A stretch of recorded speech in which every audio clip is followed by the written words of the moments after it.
Tubies! This is Bob Hickman. It so rocks to be back here with all of you. Well, I tell you, it's been a crazy, crazy day. Good day, but just real hectic. As you know, I've been out of town and I'm back, and the emails are coming in, the phone is ringing, so much stuff going on. It's Thursday. It's now Thursday evening. I'm just getting a video out to you guys. I've been in readings all day, so I'm playing catch up here. But a lot of you have been writing and calling. You want to get on my schedule. Not to worry, Psyche Bob didn't forget you. I am still getting back to people.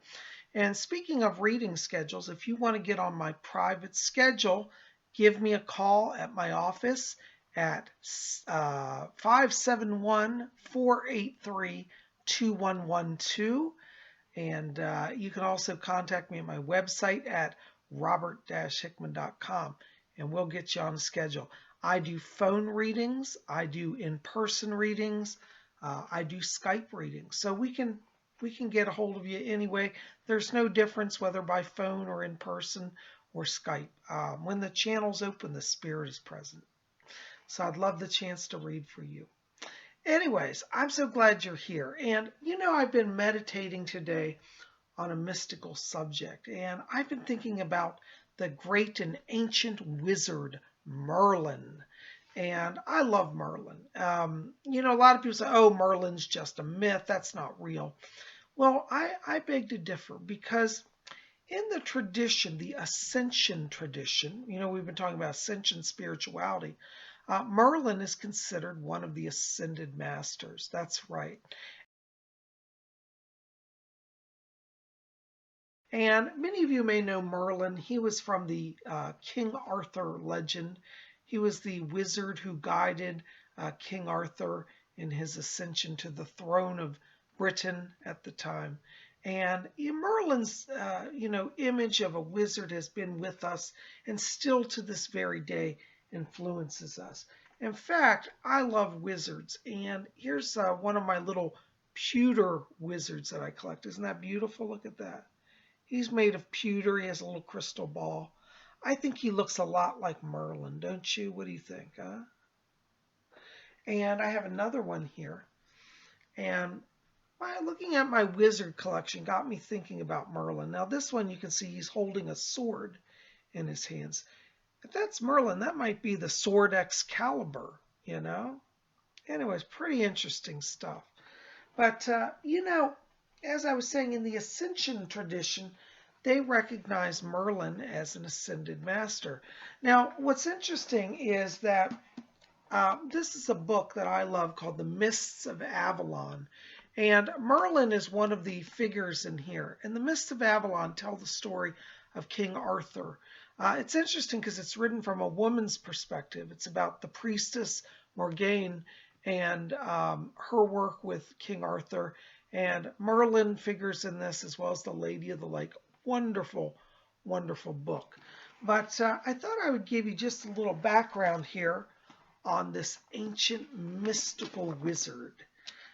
This reading is taken from the Ascension Magic book. And this is a book I recommend all of you check out. It's got so much information. It's just literally chock full of stuff. So I'm going to read to you. This is in their section called The Ascended Masters, and it talks about Merlin.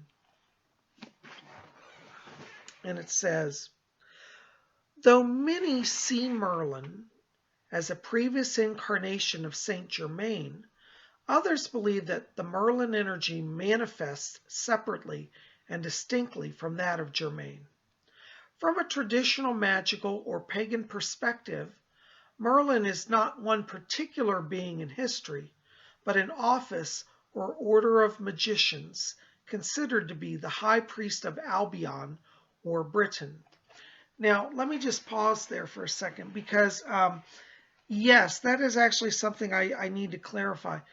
In the book, what I told you about, Mists of Avalon, they refer to Merlin as the Merlin, such as it's a title, it's a position, not directly a name. Now, later in the book, they just call him Merlin, but many times it's very clarified that this wizard who interacts with the royal court is called the Merlin. So, there can always be, somebody filling that office who would be the Merlin. So this is accurate in that Merlin may not just be one specific individual. Okay, so it says these priests have inherited an Atlantean tradition of magic, and their duties include guiding the current king of the land in his sacred duties to maintain spiritual peace and balance, and guiding the genetic bloodlines of the royal families to make sure the future rulers will be capable of fulfilling their duties. And this actually, if you study the book, The Mists of Avalon, they do show Merlin acting in that capacity, guiding the bloodlines. Very fascinating.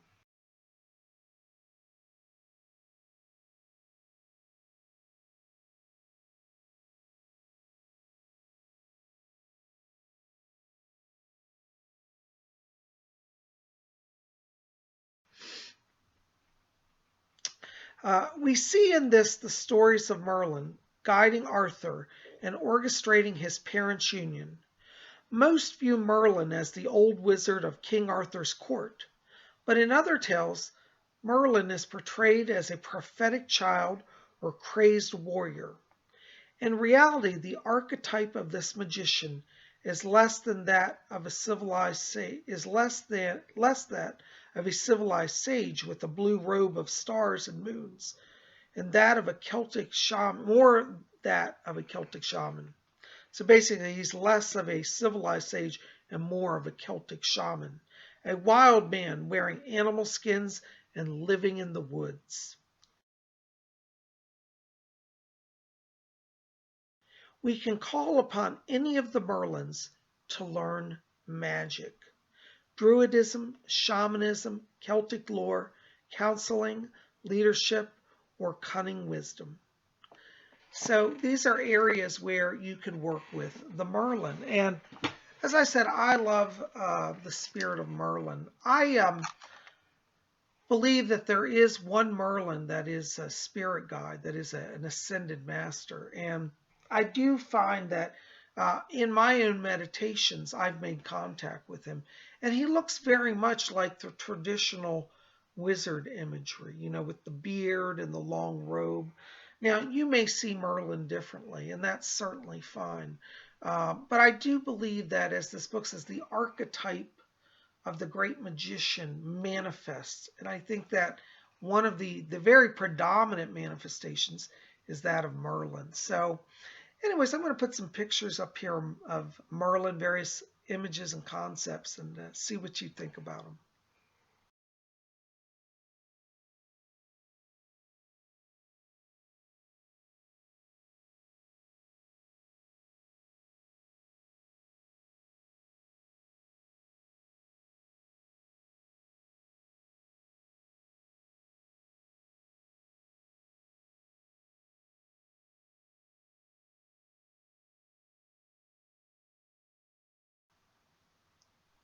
So as you can see, the Merlin takes a few different forms. But what's interesting is that most of us, even if the painting is entitled, would say, I think that could be Merlin.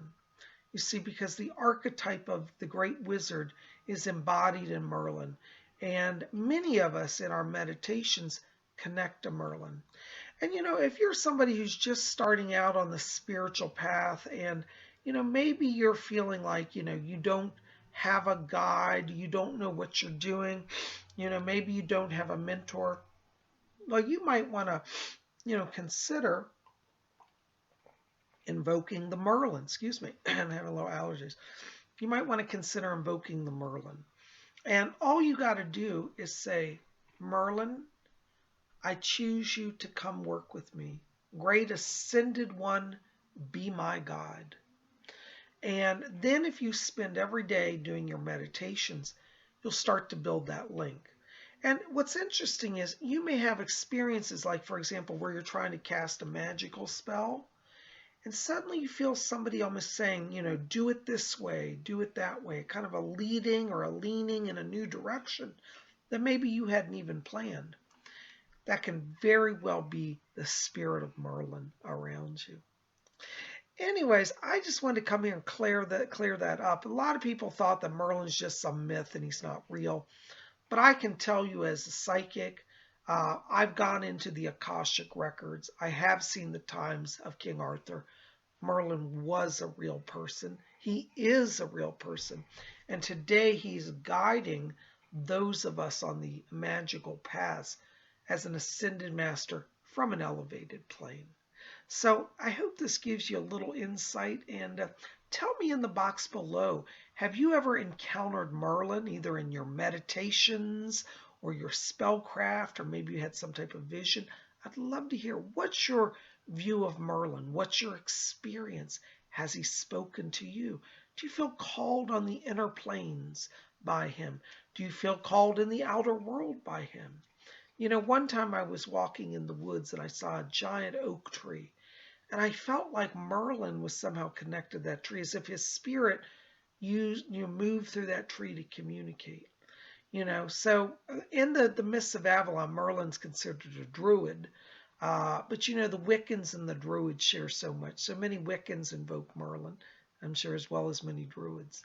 Anyways, so just sharing the thoughts with you. Tell me in the box below, have you ever encountered Merlin? What's your thoughts on him? Has he been a guide to you? Has he been an ascended master? Maybe he's helped you. Tell me about your experiences, your thoughts. Maybe you're new to discovering magic and you'd like Merlin as one of your guides. Tell me about that as well. And let me know how your connection with him goes. Anyways, guys, thanks for being here at Spirit Channel. Keep it here. We got more tomorrow. Tomorrow we're going to talk about aliens and UFOs. Saturday, we got our Saturday night seance coming, so you don't want to miss that. So we got more coming. I thank you guys for your patience with me as I try to get back into the swing of things. And I love you, and I'm glad you're here. I send my blessings to you, and keep it here at Spirit Channel. We'll see you back here tomorrow. Blessings. Good night.